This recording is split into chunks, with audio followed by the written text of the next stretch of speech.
tournament, one of these players could be in our top 8, could even walk out of here with the trophy. So they'll be given the green light here, and we will be underway. Aaron Skrzpcak will play Verdant Catacombs. He will search up most likely a forest, play an Arbor Elf, and that's how round number 10 here from Columbus will begin. For Kukor, it's a draw of Logic Knot, a Steam Vents onto the battlefield untapped. That'll bring him down to 18. Skrzpcak is at 19. And now that is a Delver of Secrets. From the Vault, transform. I didn't know that was a product. Yes.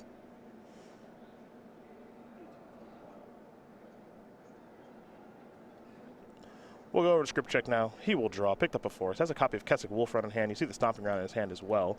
Looks like he did take a mulligan in this game. This is not a deck that mulligans particularly well, which is a bit of an issue for the deck. And in his particular build of this deck, as he plays that Stomping Ground tapped, you're not going to find a card like Wistful Selkie to be able to undo maybe a mulligan. No. So his deck will have to cooperate. For Kukor, he'll check with Delver of Secrets. He will not find what he is looking for. Mentioned the copy of Logic Knot in hand. Here comes Delver. It's going to trade with Arbor Elf right away. An interesting trade there, I would say. Well, it looked like Skrzpcak's hand is a little bit heavy on mana. For example, last turn he had the opportunity to play Eternal Witness and get back a Verdant Catacombs. Elected not to do that play and instead played the Stomping Ground tapped, which to me suggests that his hand is very heavy on mana. And because his deck doesn't really remove creatures or handle flyers very well, I don't think it's a bad spot for him to trade that Delver of Secrets off the battlefield. Kukor had another Delver. His Delver did not flip, and he's kept on one lander, as you can see. His Delver is going to attack again. You see Skrzpcak is going to trade his Eternal Witness for this other Delver of Secrets. So right away, as here's a third Delver. Skrzpcak is keeping his life total high, so he gives his deck the opportunity to draw something relevant as he picked up a copy of Burning Tree Emissary. Looks like he's going to play BT. Little mana. There's an Arbor Elf. Windswept Heath, pass the turn back. Neither of these decks off to a great start to kick off Sunday morning. Kukor checks with Delver again. That's 0 for 3, and he's not finding lands. Yeah, it's really hard for it to not be a land or a spell. Yeah. There's only so many options here. He's got 13 creatures in the deck plus 3 Blood Moons. Everything else is either a spell or a land. We see a fourth Delver of Secrets here from Kukor as he's going to pass the turn back over to Skrzpcak. Skrzpcak's going to sacrifice that Windswept Heath. He's going to fall down to 18, thin the deck out a little bit here. Both of our 9-0s just firing on all cylinders. Get the day started here. Sometimes it's ugly to get things started, that's for sure. Yeah. Kukor does have some big hits here. The Opt or Serum Vision that hits a land can really start to unlock his draw here. But Skrzpcak is set up. I mean, he's got plenty of mana to work with, and he's drawing very big now to Summoner's Pact, Primal Command, or just random stuff on his top end. Ooh, Acidic Slime. That'd be good here. Nissa is the draw, not Acidic Slime, you land-destroying maniac. Would be a really good spot. It would be a great spot for Acidic Slime. Because he's only got the one. Yeah. Here's a Kessig Wolfrun. Be a pretty good spot to attack. Yeah, I like getting busy here. Yeah, here comes Burning Tree Emissary. No blocks there from Kukor.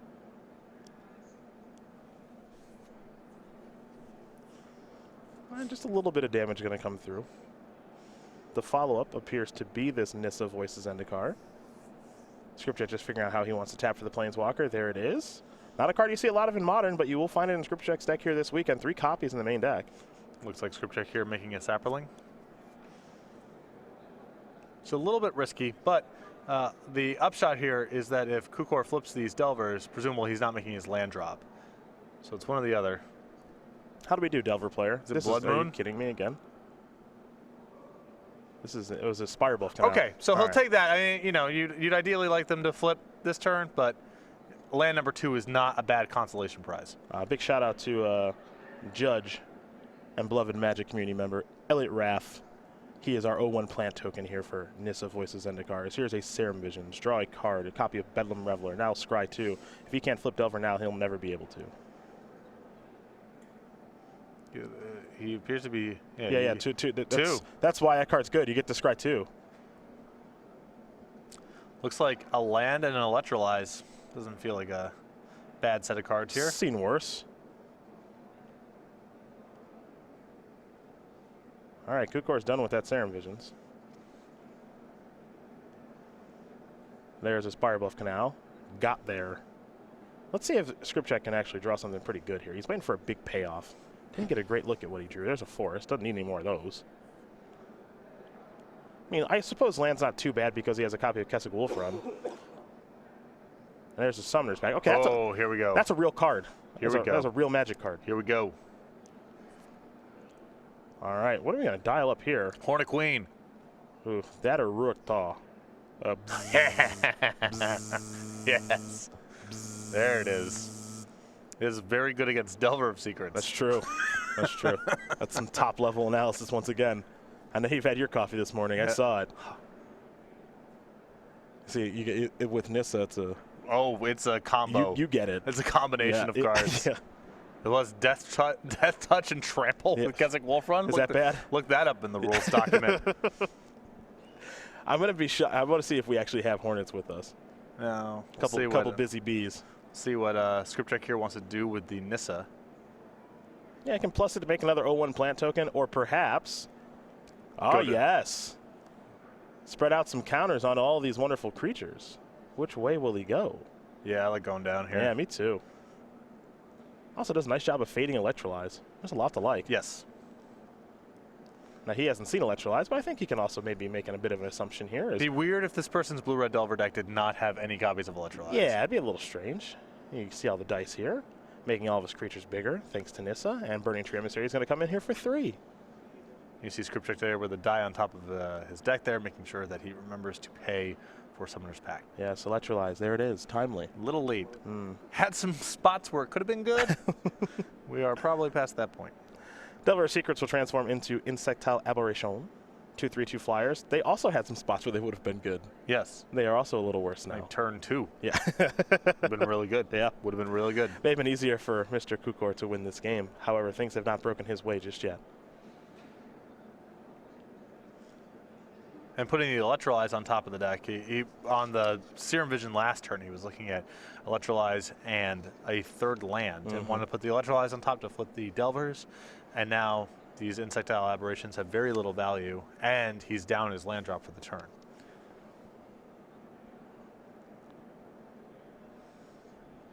Mr. Kukor has he's going to have some difficulty winning this game. Yeah, we're done here. Yeah. It's fine. Can't win them all, but as he takes a look at his hand, he's seeing a bunch of Remand. cards. Yeah, he's seeing a bunch of cards that in some instances are very good. However, right now, not so much. Skrzpcak is going to pay for his Summoner's Pact. He'll draw a card that we did not get a great look at. I think it's into the red zone soon enough here. just go down with Nissa and then get it all in there. And turn all those dies from 1 to 2. There we go. And sure. Oh, man. Sure. Another Nissa, sure. Yes. And this allows, if it resolves, allows Skrzpcak to go down again. There's your card right there. There it is. Ooh. Remand. Put it back. Yeah. Buy himself a little bit of time. A little bit. Just a little bit. Not too much. Mr. Skrzpcak has figured it out. Yeah, All of them. The concern is you have to go. Can I die on the way back here? Now this attack is for 6, 8, 10, 12, 14. So this is a lethal attack, which forces some blocks. I think Skrzpcak just wanted to take a second there to make sure. Can Kukor go no blocks, untap, attack, and bolt me out of the game? And that's not realistically the case here, because Skrzpcak's life total is too high, and Kukor has to block with the Insectile Aberrations this turn to avoid lethal. Anthony Skrzpcak is going to win game number 1 here over Samuel Kukor. Mono Green Devotion up a game here early this morning against Blue Red Delver. We'll be getting to game 2 and the sideboards in just a moment, but first, a couple messages from our wonderful sponsors.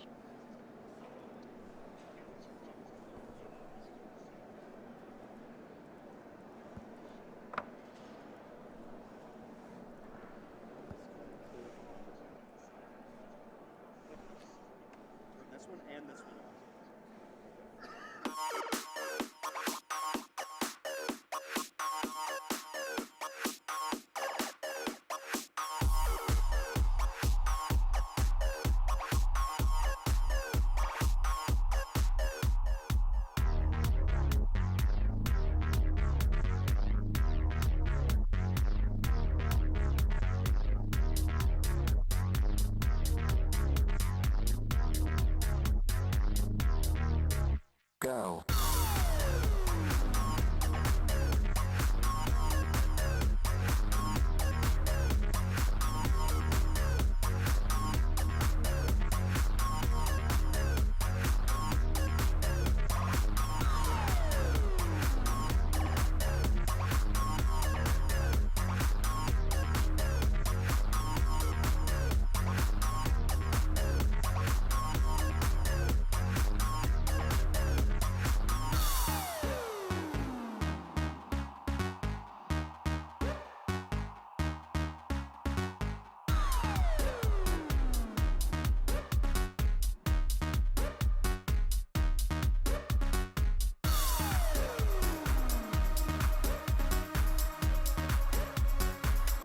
Game number 2 here between Samuel Kukor and Anthony Skrzpcak going to be underway, but we'll take a look at the sideboards here for both players. Get an idea of what they are working with. We will start with Samuel Kukor, who's got 2 Ceremonious Rejection, 2 Echoing Truth, 2 Relic of Progenitors, 2 Smash to Smithereens, a Dispel, a Counterflux, a Dragon's Claw, a Flash Freeze, Blood Moon is a static caster, and the very powerful Spell Pierce. Patrick, what do we like? So you would imagine that this would typically be a good matchup for Is It Static Caster, and it may be. There are some mana creatures and tokens from Nissa, but it's actually not as good here as you would anticipate. I still expect it to come in. I think the 1 copy of Counterflux is fine here, as Skrzpcak just has a bunch of big payoffs, and the 1 copy of Flash Freeze as well. On the other side of things here for Anthony Skrzpcak, he's got 3 Blood Moons, 2 Abrades, 2 Creeping Corrosions, 2 Kozilek's Return, 2 Kitchen Finks, 2 Relic of Progenitus, a Grafdigger's Cage, and look at that stray little lightning bolt there. I think this is probably going to be some light sideboarding here. I would want a little bit of interaction for Delver of Secrets. It's not a card that Skrzpcak's deck naturally handles very well, so some amount of the lightning bolt, abrade kind of stuff I could see coming in, and past that, you know, the 2 relics if it's a low enough opportunity cost that you can afford it for a deck with Snapcaster Mage and Bedlam Reveler, a fine card to add here, but not pressing to bring in Kukor's deck, not much of a graveyard deck. Well, those are the options there for both players, and game number 2 will be underway here momentarily. Blue-Red Delver, Mono Green Devotion, man, this is just showing the health of the format more than anything else. I know that some players complain about Modern and its randomness and all that other stuff, but I think that's actually one of the things that makes it enjoyable. And now we get to see 2 players who have obviously been playing their decks for a while, doing very well here in Columbus. At a baseline, it's weird to have a game where the core conceit is that you shuffle a deck of cards and then complain about randomness. That's true. There's a dissonance there I don't quite understand. I don't know. There's you can't beat everything, right? That's the critique. That's the thing that people bring up all the time. Mm-hmm. I don't think the ability to beat everything is a prerequisite for the format being good. And in fact, that has to be a lie, because when 2 people play, 1 person loses. So not everyone can be beating everything in a tournament. That's true. Just not. That's just how it shakes out. Yeah. So are the games fun? Do my decisions when I'm building decks and playing games feel meaningful? That to me is much more what the question is. And I think Modern is in a really good spot as far as that goes. I have to agree. I think Modern continues to be in a great place. Players can do their thing, play what they want, and have a good time. And that's exactly what we're seeing Samuel Kukor and Anthony Skrzpcak do, as both players taking a look at their opening hands. Kukor will be on the play. Looks like Samuel's happy enough with his opener. I'm also digging Samuel's shirt this morning. I don't know if you can see that. Oh, the Macho Man. Oh, yeah. Yeah. An icon. Indeed. The all-time greats. Bonesaw is very much ready. Yeah. A star of screen and stage.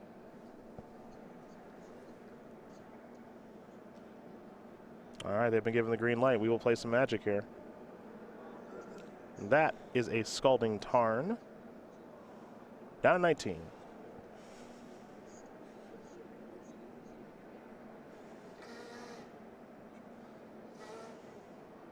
And we'll make it 17 for Steam Vents.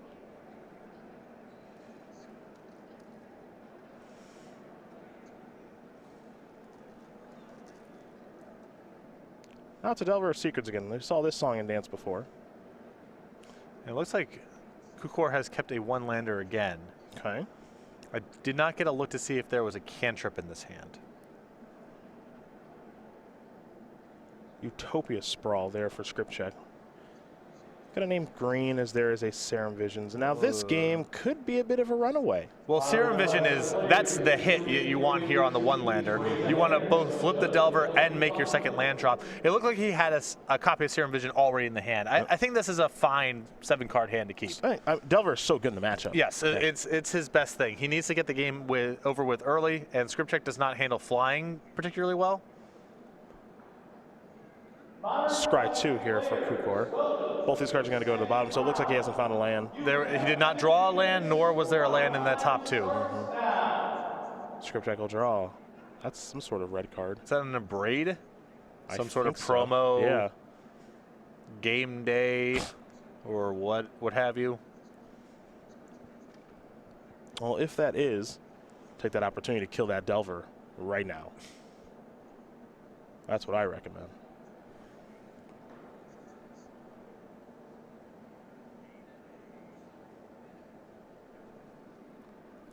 There's Stomping Ground. Skrzpcak down to 13. A little bit of mana here. That's dead. Yeah, that's an Abrade. Yep. And now an Arbor Elf. That's a good turn. Abrade's sort of turning into a multi-format star. Yeah, I would like to think so. I've had it played against me in Legacy online. Huh. There are definitely some artifacts to kill there. Yeah. That's for sure. Serum Visions. Draw a card. Scry 2. Snapcaster Mage Island.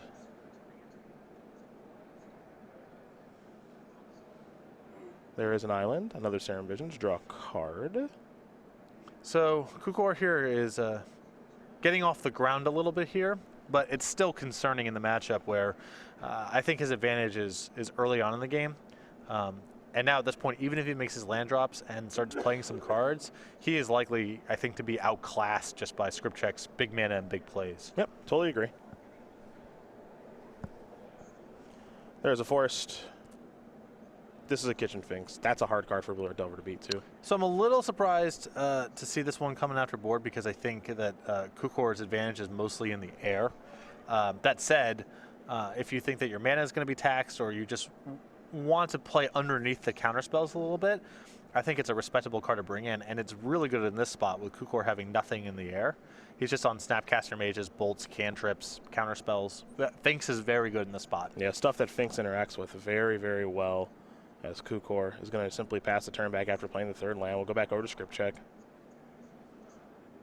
Skrzpcak got something pre-combat. It'll be a Burning Tree Emissary. See if this resolves.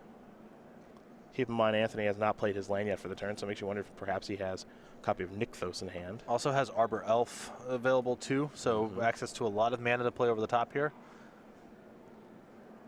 Mana Leak right now in Kukor's hand, so he looks like he's going to attempt to Mana Leak that, and I'm sure Anthony's totally fine with that. And Anthony's just like, oh yeah, that's fine. Yep, 2, 4, 5, untap. Oh! Craterhoof Behemoth. So... That's actually Devotion 6. Lightning Bolt's a cool card. Yep, that's very powerful. That's fine. It's very powerful. Yep. Very efficient. Little persist action here. Yep. A little bit of life gain. More importantly, you're going to get a Craterhoof Behemoth trigger and attack for a whole bunch of damage. I'm counting 16. 5, 6, 7, 8, 2, 4, 6, 8. That's 16. That's great. We get to play on. That's the best possible outcome. We get another turn. As Kukor falls down to 1. I know Brennan DeCandio didn't have any luck with the deck, but Anthony Skrzpcak is on his way to 10-0, folks. And what's noteworthy here is that both games, Skrzpcak, even if his mana creature was killed, it wouldn't have mattered. And that's true. He was able to generate a lot of mana off of just his lands and his Utopia Sprawls, and even if Kukor had a bunch of bolts to interact with the mana creatures, it really wouldn't have kept Skrzpcak off his game plan for very long. Anthony Skrzpcak will win this match over Samuel Kukor 2-0. Mono Green Devotion takes down Blue Red Delver. And that's right, folks, Mono Green Devotion 10-0 here in Columbus. And, the Skrzpcak's deck is not leaning on mana creatures to such an extent that he has Kozilek's Return in the sideboard. Yeah. Not something you would expect to see in what you would think of a Green Devotion list. So it's a cool take. It's really different than DeCandio's list, which I think was leaning much more on mana creatures to add mana and add to the devotion count. This deck is much more focused on things like Utopia Sprawl, Oath of Nissa, and Nissa Voice of Zendikar to get it done. And that was really good in a matchup against someone with a bunch of bolts and electrolyzes. Yeah, that's an interesting little deck, and we'll take a look at it a little bit more as we find out if we're going to go to another match or not here in just a moment. See if we do have something else in the works. But this mono green devotion deck, the numbers are much different than anything I'd expect. There's a lot of one-ofs here in Scavenging Ooze, Eternal Witness, Chameleon Colossus, Acidic Slime, Primeval Titan, Rurik Thar, the Unbowed, a Hornet Queen, a Craterhoof Behemoth. Like, those are all one-ofs that you maybe wouldn't expect. Of course, there's a Summoner's Pack package here along with a Primal Command, but really surprising stuff. And what's interesting also about this is no copies of Court of Calling, which is also an indication that this deck is much more focused on devotion through non-creature permanents than these builds typically are. You would think that Court would be a natural fit, but Skrzpcak honestly doesn't have a whole lot of creatures to facilitate Convoke. Yeah. So he's doing it through Summoner's Pack instead. Of course, some permanents for devotion with the Nykthos. We've already mentioned a lot of the creatures, but Utopia Sprawl you saw in that second game. Oath of Nissa we did not see, but there are 4 copies of that in here. Garruk Wildspeaker, of course, working well with those lands that produce additional mana. And then the Summoner's Pack package, like you mentioned, and all the creatures that go along with it, along with a stray copy of Primal Command to be able to find those things, along with a little bit of utility and life gain. Sideboard does like to play Blood Moon, too, which is something that the Candio really liked about this deck, and clearly something that Skrzpcak likes, too. It is a big mana deck that does not get affected by Blood Moon and actually uses it to its advantage. Yeah, that's... there's a lot of interesting dimensions to this deck, and the fact that Blood Moon and Kozilek's Return are both in the sideboard is a representation that Skrzpcak can just play a different game. He doesn't have to do the typical green devotion sort of thing every single game. There's enough flexibility here where he can just go to, okay, I'll play Blood Moon, and maybe I'll be a little bit slower on my mana development because I don't have Nykthos anymore, but Blood Moon will buy me enough time, and I have enough mana in the deck where I could just start casting my 5s and 6s as I draw them. Yeah, and probably be fine with it. So congratulations, Anthony Skrzpcak, 10-0, top of the standings here in Columbus, as we're going to get ready for our next match here. Peter Tubergen is playing Affinity against Court McDuffie, who's playing Grixis Death Shadow. Looks like they're headed to game number 2, so we're going to head that way right now to the feature match area where you've got McDuffie on your left with Grixis Death Shadow. Ooh, Scarf, keeping himself warm against Peter Tubergen, who's got the Scarf plus hat combo and a filthy beard, playing Affinity. Looks like Tubergen did win game number 1. And we'll be watching game number 2 here in just a moment as these players, 8-1, number 18 and number 9 respectively on our SCG Tour leaderboard. And Corey says, hey, give me that deck. I'm ready to roll, man. I am ready to roll. Let me cut that deck. Filthy not as a pejorative, not actually a